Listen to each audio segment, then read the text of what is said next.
Assalamualaikum warahmatullahi wabarakatuh. Kembali lagi dengan saya Firda Vita Mawaddah, NIM 2019-99 dari kelas perbankan syariah 2. Nah, untuk video tanggapan kali ini saya akan membahas mengenai kebijakan fiskal dalam perspektif Islam.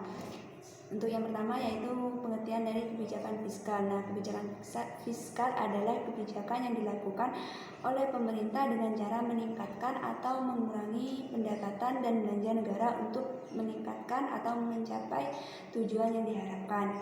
Nah, misalnya seperti mengurangi jumlah pengangguran sehingga mencapai pertumbuhan ekonomi yang ditargetkan. Terus yang kedua, tujuan kebijakan fiskal. Nah, tujuan kebijakan fiskal ini yang pertama pertumbuhan ekonomi. Contohnya misalnya pada pemberian UMKM pada usaha-usaha kecil atau subsidi dari pemerintah kepada perusahaan. Terus yang kedua mencegah pengangguran. Terus yang ketiga stabilitas harga. Nah, jadi tujuan kebijakan fiskal di sini yaitu agar stabilitas harga itu seimbang. Terus yang keempat mendorong laju investasi. Nah, ketika pajak dikurangi maka perusahaan akan tertarik dalam melakukan investasi. Terus yang terakhir untuk mewujudkan keadilan sosial. Nah, untuk materi yang selanjutnya yaitu mengenai jenis kebijakan fiskal. Nah, jenis kebijakan fiskal ini dibagi menjadi dua, yaitu yang pertama ekspansif. Nah, ekspansif di sini yaitu bagaimana pemerintah banyak mengeluarkan uang di masyarakat dalam rangka meningkatkan pertumbuhan ekonomi. Terus yang kedua kontraksional. Nah, kontraksional di sini yaitu bagaimana pemerintah mengurangi uang yang beredar di dalam masyarakat, misalnya dengan meningkatkan pajak dan lain sebagainya. Terus yang materi selanjutnya komponen kebijakan fiskal. Nah, komponen kebijakan fiskal ini yang pertama yaitu kebijakan perpajakan. Kebijakan perpajakan ini yaitu kebijakan yang dikenakan terhadap masyarakat, misalnya seperti pajak kendaraan, pajak atas penghasilan dan lain sebagainya. Terus yang kedua kebijakan pengeluaran. Terus yang ketiga kebijakan investasi dan disinvestasi. Terus yang terakhir yaitu pengelolaan hutang dan surplus. Untuk materi yang kelima yaitu instrumen kebijakan fiskal. Nah, instrumen kebijakan fiskal yang pertama anggaran belanja seimbang. Nah, jadi instrumen di sini yaitu agar anggaran belanja di dalam suatu negara yaitu seimbang. Terus yang kedua pembiayaan fungsional. Yang ketiga anggaran defisit atau kebijakan ekspansif. Seperti sebelumnya yang saya jelaskan, ekspansif di sini yaitu bagaimana pemerintah banyak mengeluarkan uang di dalam masyarakat.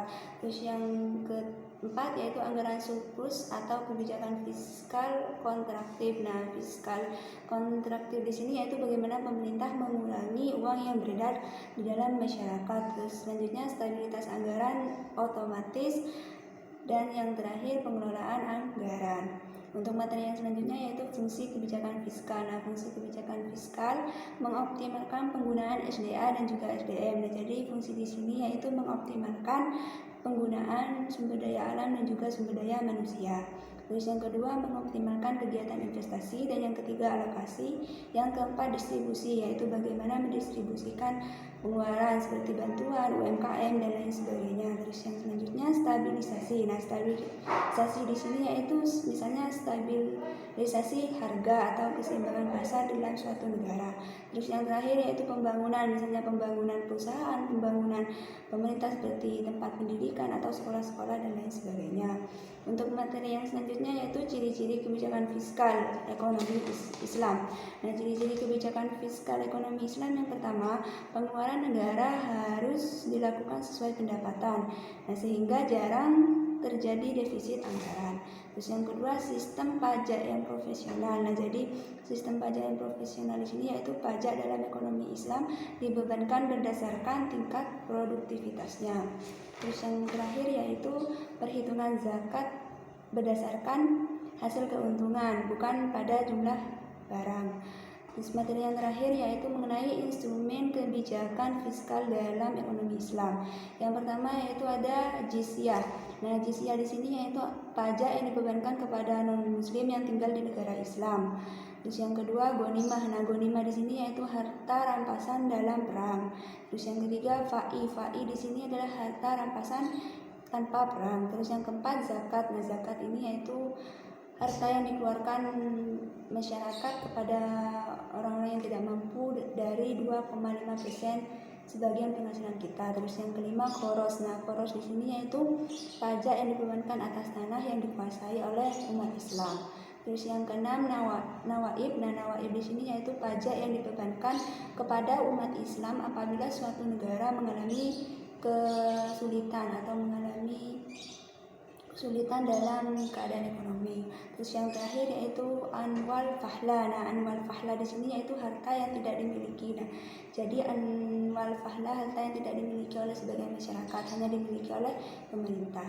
Mungkin sekian penjelasan dari saya, semoga bermanfaat. Wabillahi taufiq wal hidayah. Wassalamualaikum warahmatullahi wabarakatuh.